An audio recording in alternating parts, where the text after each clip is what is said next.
Xin chào các bạn nha. Hôm nay mình sẽ chế biến món thịt vịt hấp lá chanh. Đây là lá mắc mật, tí nữa mình sẽ cho vào bụng, nhưng mà tí nữa mình sẽ lấy lá chanh, thật nhiều lá chanh về rải để cho con vịt lên, xong là hấp xem nó có thơm, xem nó thơm đến mức độ nào nhá.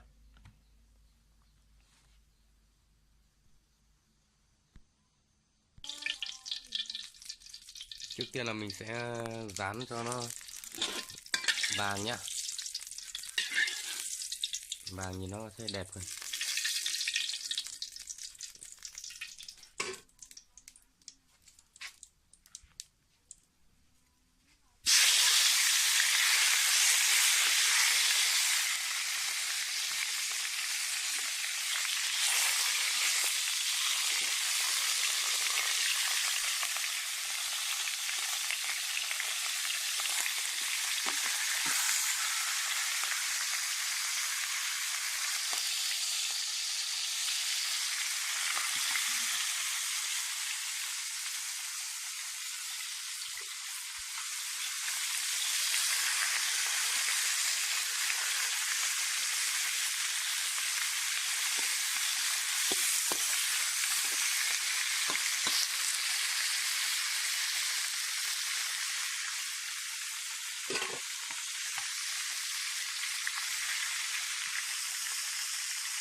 Rồi, rán con vịt hơi vàng vàng này, thế này là lấy màu nhìn nó đẹp hơn các bạn, và ăn sẽ nó sẽ thơm ngon hơn.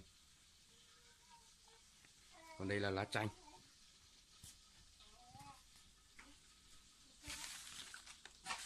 lá chanh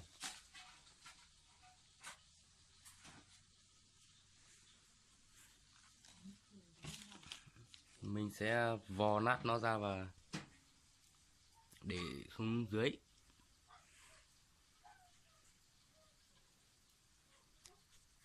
Bây giờ vò nát nó ra nhé. Rồi, vò nó ra để nó cho mùi nó mạnh hơn. Giờ thì đổ nước xuống đây.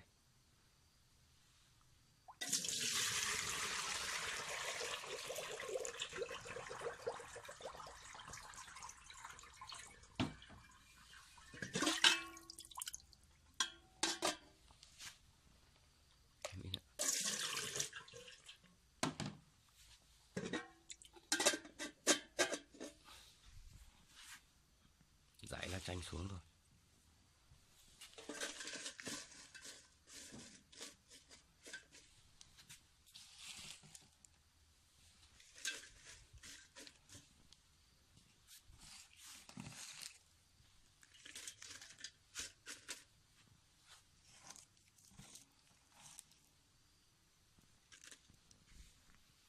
Giờ sẽ cho con vịt xuống. Yêu to quá. To thế này là phải chắc là phải chặt đôi thôi. Đây nha các bạn nha, mình sẽ chặt đôi con vịt để xuống đây cho nó vừa.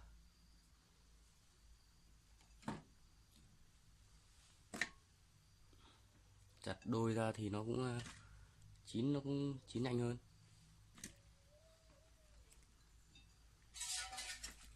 Ui, một nồi đầy luôn.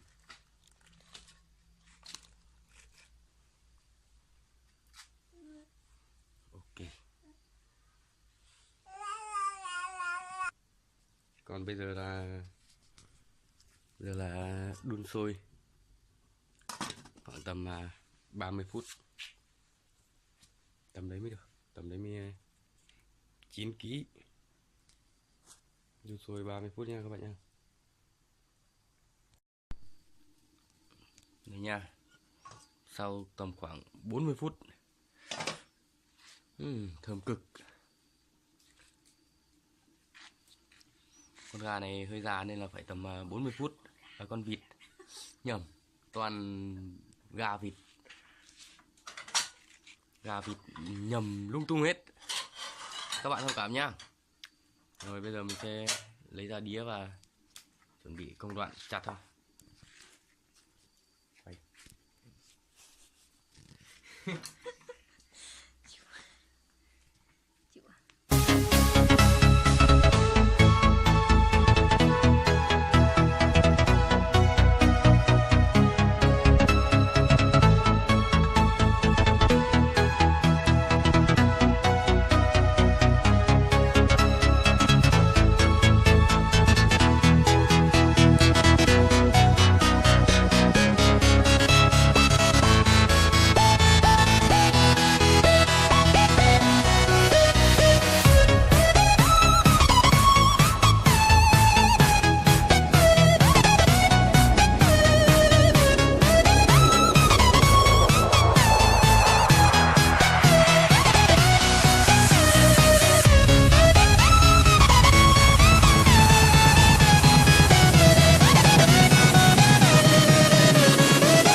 tham dự tặng vuông cái này thì Đây, ốc ma đằng đã nhang. xong món thịt vịt hấp lá chanh. Rất là thơm các bạn ạ. Rất là tuyệt vời Mời thôi. các bạn cùng thưởng thức nhé. Xin mời các bạn cùng thưởng thức Con lấy nha. với gia đình mình nhé. Ní sẽ mà cái mồm bó rồi. Các bạn thấy hay thì đăng ký ủng hộ kênh của mình nhá. Cảm ơn các bạn.